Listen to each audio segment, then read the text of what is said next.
Hello everyone, welcome back to my channel. If you are new here, welcome. My name is Nicki and this is day 10 of Vlogmas 2020. In today's video, I will be going over my experience with NACA. So if you're interested in that type of content, then let's get right into it.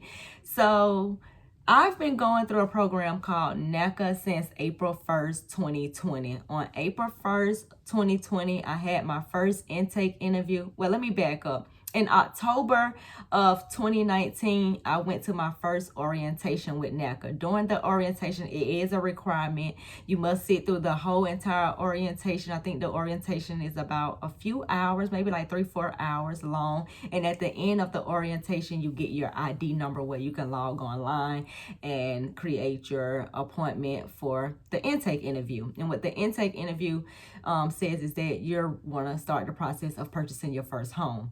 So in October, I went to my first intake interview, and then I didn't set up my appointment until January because I knew I wasn't meeting the requirements that I needed to meet, that they were stating in the meeting. I wasn't meeting all of those, and I wanted to get some things taken care of before I actually went ahead and set up my intake interview. So fast forward until till April 1st, 2020, I had my first intake interview, which I think, went really good.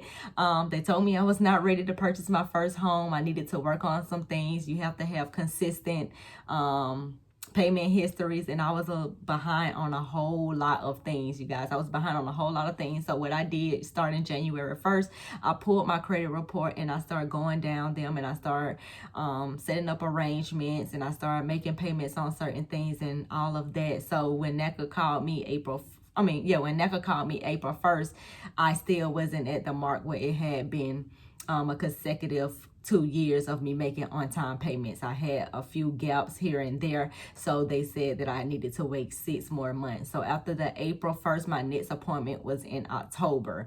So when October came here, they called, but I didn't have their number set up, so I missed the phone call. So I'm like, wow, I don't know when they're gonna call me back. And then they ended up sending me a text message stating that my next appointment will be December 9th. So on December 9th, I was ready for them to call me. I was right in front of the computer, and then they sent me out a link for a Zoom call. So they did everything through Zoom.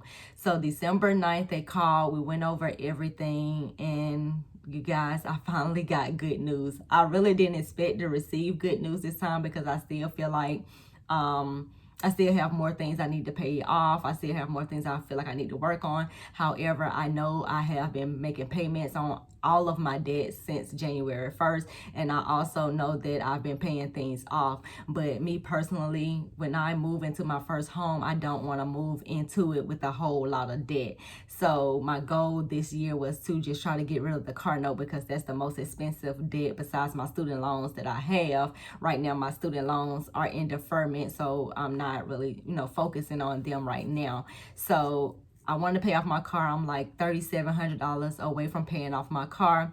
So when they called me, she stated that you will be able to submit your stuff to the lenders February 2021. And if you guys could have saw the expression on my face, I was so excited because my lease is up here in May of 2021. I was really thinking about signing a new lease, but now that I hear that I will be ready to submit my paperwork in February of 2021, I think I'm not going to re-sign my lease. I think I'm just going to go ahead and go forward with it, because I do think that I will be done paying off my car by February 2021. But the kicker here is she asked me if I think that I will be ready in February 2021. And I told her no. And the reason why I told her no is because there are still some requirements that you have to meet in order to go ahead and submit your paperwork. So the amount of money that I have to have in my account before they submit my paperwork is $4,392. Now, I will have that amount, but either I have that amount and don't pay off of my car, or I keep the car note, continue on paying on the car note, and then have the $4,392. And I want to stick with the ultimate goal of paying off the car. So I told her to push the date back.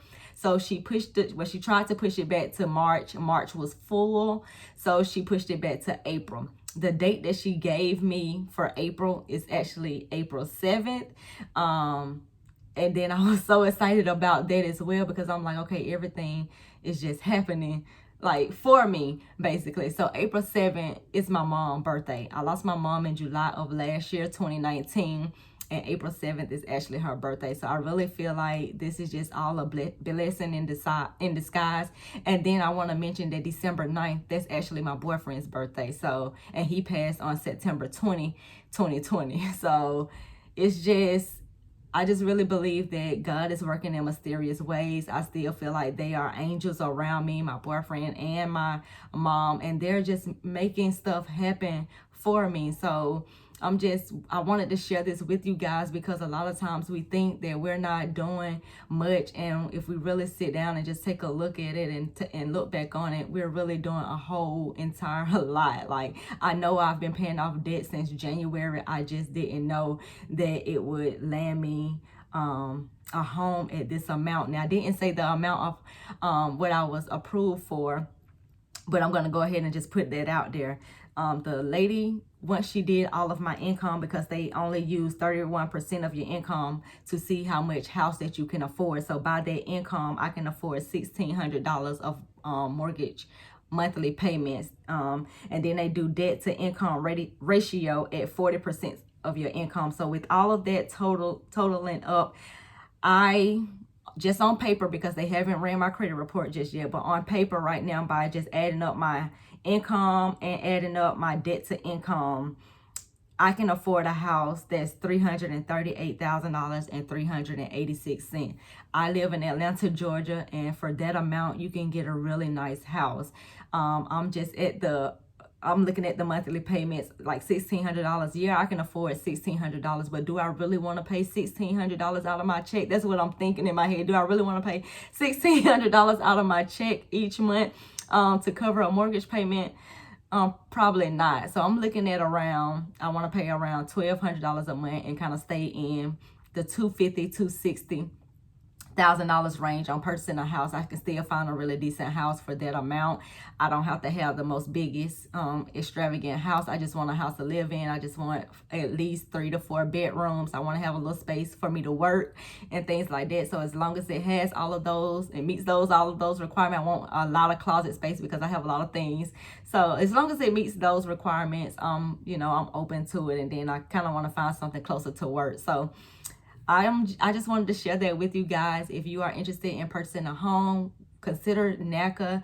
It's not like a fast, speedy process. It is a process that I really feel like that will help you out in the end, because they will put you in a home that you can't afford. They will not allow you to purchase a home that you cannot afford. And they make sure everything, all of your ducks are in a line. So that's what I really like about them. They look at your rental history, your payment history, your income. You have to be on your job a certain amount of months or years, and you have to be making on-time payments on all of your bills for a certain amount of time, and you gotta have a set amount in your account every single month.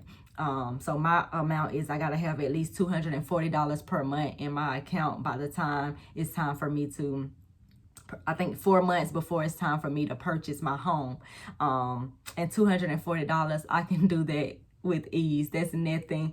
So I'm really excited to just get this journey started with, trying to purchase a home. I thought I would have to wait at least another year, but I did give myself 2 years actually to for the time frame that I wanted to purchase a home, and it's happened a little bit sooner than I expected. So April 1st, 2020 was my first intake interview, and I could submit my paperwork in February 2020. So almost a year it has taken me to go through NACA. I don't know how long it's going to take for me to actually find the house that I love and close on it and all of that stuff, but I would definitely keep you guys updated on that if you want to. And then if you want to like decorate the house with me, because I'm doing everything on a budget here.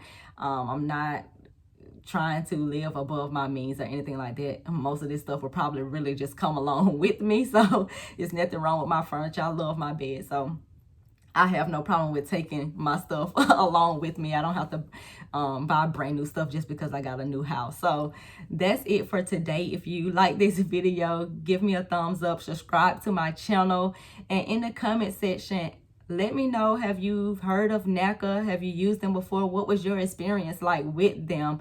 And I will see you guys tomorrow. Bye.